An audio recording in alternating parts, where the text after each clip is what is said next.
Oke, kita langsung menuju ke Bang Andra. Bang Andra, ini kan Raffi Ahmad belum didaftarkan ke KPUD Banten ya. Semua itu akan final ketika sudah didaftarkan. Apakah ketika nama Raffi Ahmad mencuat sebagai ketua tim pemenangan, apakah mendapatkan resistensi dari partai politik pendukung maupun pengusung? Atau gimana responnya partai politik ini? Itu responnya positif. Dan kemudian komunikasi kita kan melakukan komunikasi dengan pimpinan partai di tingkat lokal dan juga pimpinan partai di tingkat pusat, dan responnya positif, dan justru ini mempertebal keyakinan kita bahwa strategi penentuan ketua tim pemenangan Raffi Ahmad ini salah satu bagian yang bisa mempertebal ke peluang kita untuk bisa memenangkan kontestasi ini. Dan tentu tambahan-tambahan lain yang harus kita menjadi sebuah kesatuan yang ujungnya nanti adalah di TPS, bagaimana masyarakat punya kesukaan dan punya keinginan untuk memilih kita.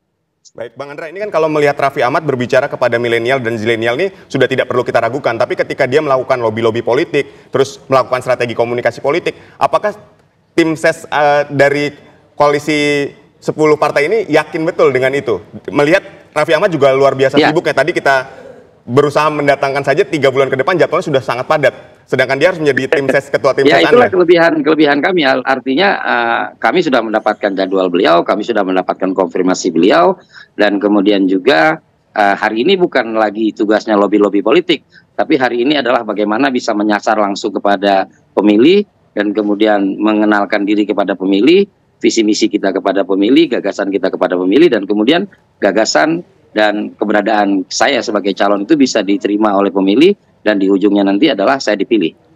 Jadi bukan lagi terkait dengan lobby-lobby, karena lobby-lobby itu kan sebelum pendaftaran. Dan alhamdulillah partai politik sudah bersepakat untuk mengusung Andra Sony Dimyati di dalam pilkada Provinsi Banten yang akan datang. Oke, baik, kita menuju Jadi memang PR-nya bukan lagi lobby-lobby politik. PR-nya adalah bagaimana bisa meyakinkan 8,6 juta pemilih di Provinsi Banten yang tersebar di 8 kabupaten kota, dan dalam keadaan serentak pemilihannya, ada konsentrasi orang ke pemilihan tingkat 2, ada juga yang mungkin tidak sama sekali memikirkan tentang pilkada. Nah, dengan keberadaan Raffi Ahmad, akhirnya nanti akan mengerucut kepada satu titik di mana Andra Sony Dimyati semakin dikenal, semakin disukai, dan kemudian dipilih. Itu target kita. Baik. Oke, kita menuju ke Bang Bahrul. Bang Bahrul tadi menyampaikan ya, belum ada nama pesohor yang sejauh ini masuk bursa di internal. Apakah ini mengindikasikan bahwa potensinya besar untuk partai pengusung dan pendukung menjadi tim struktural pemenangan atau gimana, Bang Bahrul? Betul, kita mengutamakan dulu teman-teman dari para pengusung dan pendukung menyampaikan tokoh-tokohnya untuk menjadi tim pemenangan Airin AD.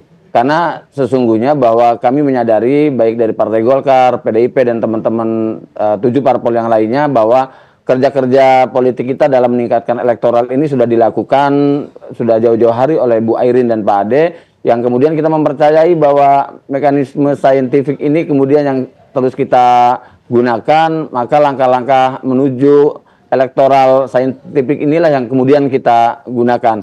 Oleh karenanya kemudian kita sudah tidak lagi bicara misalnya menentukan tim pemenangan itu mengenal 8 kabupaten kota. Tapi kita berupaya bagaimana tim pemenangan Airin AD ini mampu menguasai teritorial di 1.553 desa kelurahan dan 155 kecamatan sebanten. Maka kemudian itu yang akan kita lakukan agar bisa mengakselerasikan program-program apa yang sudah dilakukan oleh tim pemenangan dalam rangka mensosialisasikan visi misi serta program-program prioritas pasangan Airin AD di masyarakat Banten, Mbak.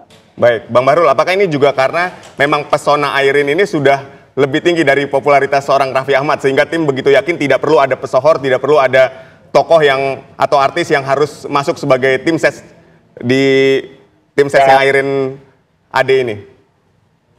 Mudah-mudahan penilaian Akang ini menjadi sebuah penilaian masyarakat Banten secara keseluruhan ya. Yang pasti bukan saya yang mengatakan itu, dan saya kira persoalan persona Bu Airin saya tidak akan bahas itu karena masyarakat Banten sudah memahami dan mengetahui persona Bu Airin seperti apa. Yang pasti bahwa kita menentukan tim pemenangan ini sekali lagi kuncinya adalah bukan hanya sebatas dikenal, tapi bagaimana kita menentukan tim pemenangan ini orang yang mengenal 1.553 desa kelurahan yang ada di Banten. Oke, jadi menurut Bang Bahrul ini pertarungan darat lebih utama ketimbang pertarungan udara ya. Kita menuju ke Mas Adi. Mas Adi, saya membayangkan ya di dalam internal koalisi ini kan ada partai politik, kemudian ada kelompok partisan non partai seperti relawan. Potensi pesohor atau artis ini nanti bisa menjadi ketua tim pemenangan sampai pada akhirnya didaftarkan ke KPUD itu gimana? Besar nggak itu potensinya? Karena kan ini belum ada yang didaftarkan. Kalau soal apakah artis itu jadi ketua tim ses didaftarkan ke KPU daerah atau tidak, tentu domain partai. Tentu domain elit-elit partai yang saya kira menjadi faktor determinan yang bisa mengunci apakah dia akan didaftarkan atau tidak. Tapi fungsi artis dalam politik itu kan dari dulu targetnya adalah untuk mendulang suara. Sudah banyak contoh kasus artis yang bukan hanya jadi ketua tim sukses, banyak yang mencalonkan diri jadi kepala daerah, banyak yang kalah. Di Banten ini banyak artis yang juga kalah jadi calon. Dulu di tempat saya di Tangerang Selatan, Andre Taulani itu jadi wakil wali kota, kalah dia. Kemudian juga kita dengar dulu waktu pilkada Banten pertama, Zulkifli Mansyah berpasangan dengan Marisa Haque yang sangat pesohor juga kalah itu. Ada Rano Karno juga misalnya juga sempat maju. Yang ingin saya katakan adalah artis itu memang diyakini bahwa pesona popularitasnya itu akan bisa diwariskan kepada kandidat yang akan diusung, bahwa pendukung-pendukung dan pencinta Raffi Ahmad di Banten itu diharapkan akan menjadi sumber energi untuk bisa mendukung Pak Andra Soni dan Pak Dimyati Nakatusuma untuk memenangkan pertarungan di Banten. Apakah itu akan terbukti atau tidak? Tentu yang akan bisa membuktikan segala-galanya adalah bagaimana menerjemahkan orang yang kenal Andra Soni dari Pak Raffi Ahmad itu bisa dikapitalisasi sebagai sebuah suara. Begitupun sebaliknya, kalau bicara Banten, saya kira memang ini adalah kandangnya Bu Airin sejak lama. Karena memang Bu Airin ini kan bagian dari terah politik dinastinya Bu Atut yang saya kira memang di berbagai kabupaten, kota, dan provinsi langganan memenangkan pertarungan. Tapi Bu Airin kali ini mendapatkan penantang yang menurut saya cukup serius, Pak Andra Soni dari Gerindra, partai pemenang Pilpres. Justru yang saya lihat di Banten itu bukan lagi Pak Raffi Ahmad. Raffi Ahmad mungkin di panggung depan, tapi di panggung belakangnya ada Pak Sufmi Dasko yang saya kira juga adalah calon anggota DPR, bahkan DPR terpilih dari Tangerang Banten ya, yang saya kira juga memiliki mesin politik yang bisa dikapitalisasi untuk memenangkan pertarungan. Pada akhirnya yang ingin saya katakan adalah artis ini adalah bagian dari salah satu ikhtiar untuk menyasar pemilih-pemilih yang mungkin tidak bisa disasar oleh partai, tidak bisa disasar oleh relawan, tidak bisa disasar oleh para ulama dan kiai. Siapakah mereka? Tentu adalah pemilih-pemilih muda yang selama ini engage dan peduli dengan urusan-urusan media dan media sosial. Raffi harus diakui di berbagai tempat adalah sosok yang paling banyak disebut dan menjadi artis yang paling disukai. Karenanya pemilihan nama Raffi Ahmad tentu sebagai ikhtiar dengan harapan orang yang kenal dan suka dengan Raffi Ahmad di Banten bisa diharapkan bisa memilih Andra Soni dan Dimyati Natakusuma. Tinggal diuji apakah nanti ini akan berbuah manis atau tidak. Saya masih cukup meyakini bahwa door to door campaign, datang langsung ke masyarakat, diyakinkan mereka, dipeluk hati dan pikirannya, siapa yang kuat dialah yang kemudian akan memenangkan pertarungan. Kalau Raffi Ahmad juga melakukan hal ini, door to door campaign, mendekati masyarakat, orang yang kenal dan suka dirinya, dirangkul dan diajak di TPS, bukan tidak mungkin. Ini akan menjadi energi yang bagus. Karena percuma kenal dengan Raffi Ahmad. Oke, baik Mas Adi.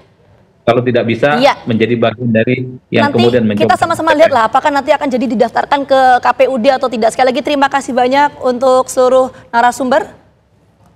Ya, terima kasih kepada Mas Adi, kepada Bang Bahrul dan kepada Bang Andra Soni telah bergabung bersama kami. Dan kita masih akan melihat ya pesona pesohor ini apakah bisa membawa pasangan calon menjadi kepala daerah.